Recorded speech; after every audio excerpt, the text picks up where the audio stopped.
Hey, sports porchers. It's your hockey Jesus with Game 60. Pittsburgh Penguins versus the Columbus Blue Jackets. Well, I'm just going to be going audio again today. Still got a computer issue, so I can't get the video up. But I can tell you tonight, Pittsburgh Penguins did rebound finally after a 3-game skid where they pretty much took care of business versus Columbus.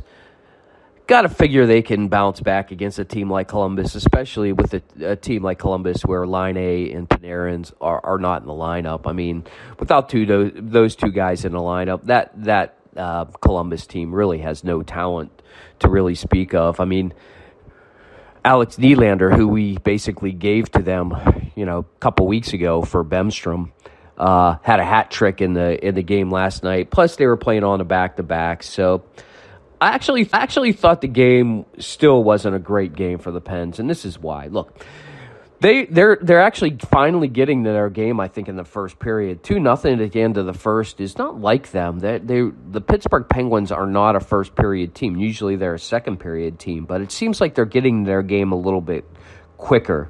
Poliujarvi got a giveaway, which helped, and he buried it. But that's the important thing. Like a guy like Poliujarvi is got to get some confidence. And the only way he's going to do that is if he puts the puck in the back of the net. I like to see him score. I thought that was a good goal for him. And then Gino, of course, 2 games in a row now. He's got goals. Maybe he's going to get hot. I mean, I think it's still too little, too late. But hey, a hot Gino. And look, you saw what can happen with these Pittsburgh Penguins when that second line, when Gino and Riley Smith, who had 3 points tonight, can get going. This is the team that we thought we were going to see year long.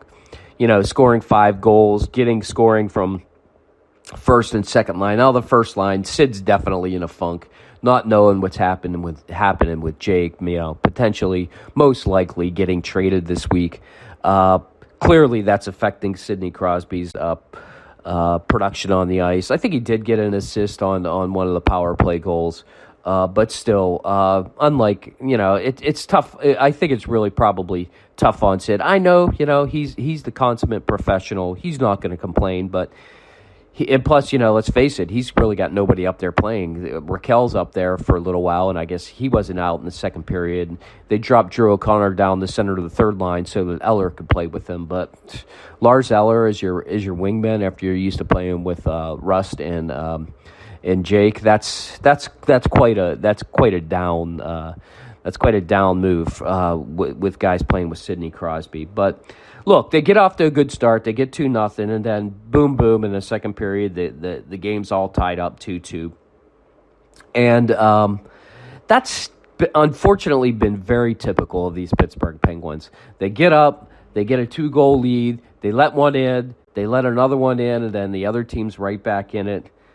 I'm telling you, if it wasn't for that dumb power play that Raquel scored, really, it was good Branson. He just kind of got a sticking away, and it hit off his skate. Look, the Penguins had 2 really dumb power play goals. I know that I think they were like 2 for 5 on the power play, maybe even 2 for 4, but both of those goals were not power play goals. They were just dumb luck bounces. And look, in hockey, you know this because you've been listening to the Hockey Jesus for a while now, that you're going to get some puck luck. When you get some puck luck, that's a great thing. You just say thank you, and you don't ask how beautiful the goal was. It goes in the back of the net. It counts as one, no matter how beautiful or how dumb it is.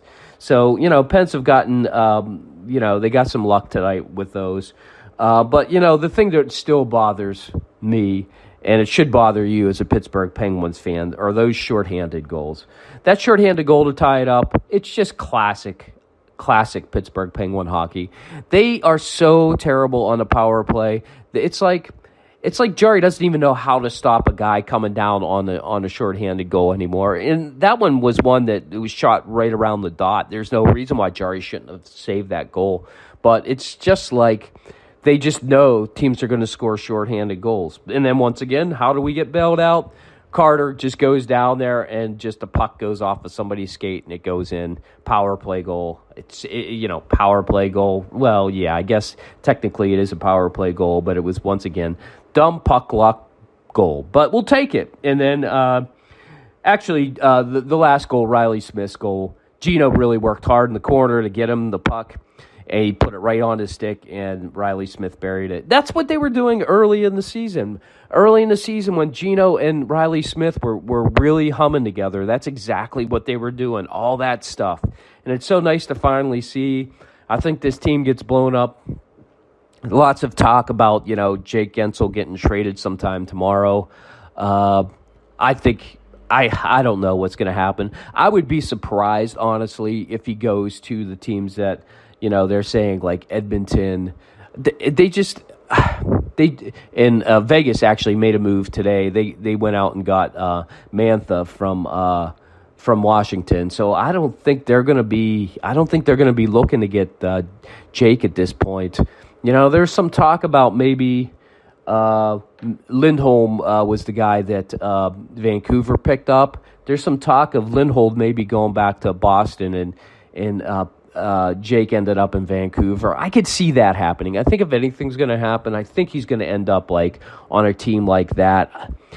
God forbid. I mean, it's possible. Unfortunately, most of the young, good prospects and talents all in the East. So if you really want to get some of those prospects and some of that good young talent, you're going to have to trade with teams like the Devils or the Rangers. And nobody wants to see Jake, playing against the Pittsburgh Penguins in the last 22 games in another uniform. But if they want to get good return for him, that's what it's going to take.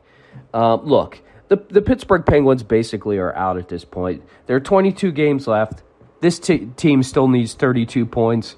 You're looking at, something around the lines of, the Pittsburgh Penguins are going to have to go 16-6, at worst 12-6-4 in their final 20 games.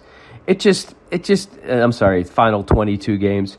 I just don't see that happening. I don't see where this team is suddenly going to get it together and they're just going to start snapping together like that. So, but hey, we'll take the win tonight. Good win to get back off of the slide. 5-3 against Columbus. We're back at it again on Thursday night. Washington's coming into town.